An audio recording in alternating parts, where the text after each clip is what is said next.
dito na ngayon lang ako nakita. Meron pa rin. Meron pa rin.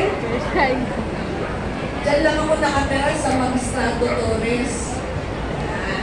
At yung aming pamilya dyan naman sa Biyaya. Doon po sa maagang gumising, dati-rati po, dito nyo ako nakikita halos 2 beses, 3 beses sa isang linggo. Nilalakad ko po yung buong Bacood. Diyan ako nag-e-exercise. Kaya lang, di na daw pwede eh. Di na daw pwede pagala-gala ng basta-basta.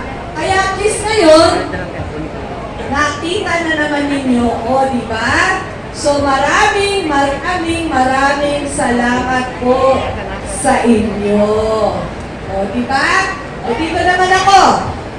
Kanina po, nabanggit na ng mga kasamahan ko itong programa namin, Kalinga sa Maynila, na kung saan binibisita namin lahat ng mga barangay.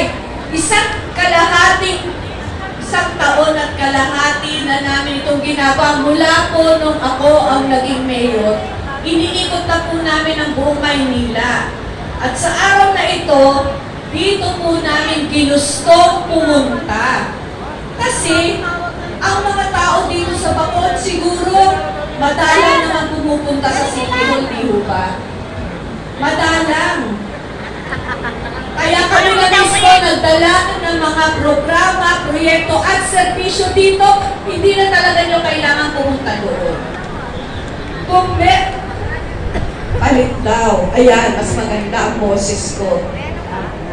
Kaya kung meron po kayong mga personal na pangangailangan o concerns, mamaya po pagkatapos ng ugnayan natin, ay pwede po kayong personal na lumapit sa ating pong mga help desk na nasa likuran. Bubuksan po namin yun. Hindi na po kami masyadong magsasalita. Ipapaalam lang po sa inyo ng mga direktor ng mga madalas nyong puntahang departamento sa City Hall kung ano po ba yung mga pwede nyong ilapit sa kanila. Andiyan po ang OSCA. Yan, paboritong puntahan ng mga senior citizen natin. So kung meron kayong problema sa inyong card, ubus na yung inyong booklet, pwede nyo nang papalitan dito. Doon naman po sa mga gustong mag-apply for solo parent, PWD, nabanggit na po ni Vice Mayor yun, pati po ang mga bata ngayon kasama na sa programang PWD, dyan din po. Yung naghahanap po ng puhunan, capital assistance, yung gusto pong ilapit ang kanilang mga anak for educational assistance, nandyan po ang Manila Department of Social Welfare. Doon naman po sa may mga mali ang pangalan sa birth certificate, marriage certificate, death certificate, andyan din po ang civil registry. Yung mga gusto magpabakuna ng kanilang mga alaga, nandyan po ang VIP. Doon po sa mga nag-a-apply ng kuryente, may problema sa kanilang billing, andyan pong engineering at city electricians, kasama po namin ang Meralco at Maynilad. Okay? Ano pa ba? Yung ating pong tagalinis. Kung meron pong hindi nahahakot dito sa Bacood, andyan pong DPS. Kung may problema pong ating mga TODA, andyan pong MTPB. Kung meron po kayong katanungan tungkol sa inyong health center dito sa Bacood, alam nyo ba, dyan ako unang-una nagtrabaho? Bacood Health Center. Andyan po, Manila Health Department. Sino ba bang nakalimutan ko? Sa mga naghahanap ng trabaho, kahit senior citizen o PWD, meron po kaming Kalinga Job Fair, andi dito rin po. So yan po mga maririnig nyo, kaya hindi ko na po pagkakahabaan. Okay?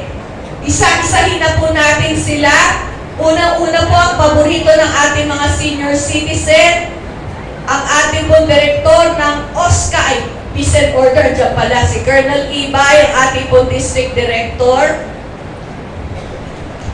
Ma'am Eleanor Jacinto, Ma'am Eleanor dito ka sa gitna para likuran. Good morning po, Mayor. Dito ka po. Good morning po sa inyong lahat. Good morning po sa mga lolo't lola namin. Hello! Hi!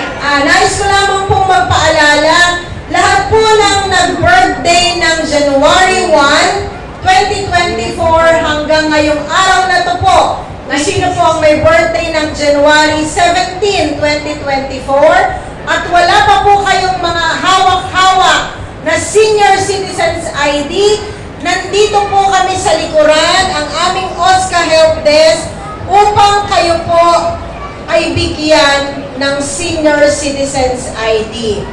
Alam niyo naman po na ang mga senior citizens sa lungsod ng Maynila ay maraming benepisyong ipinagkakaloob po sa inyo.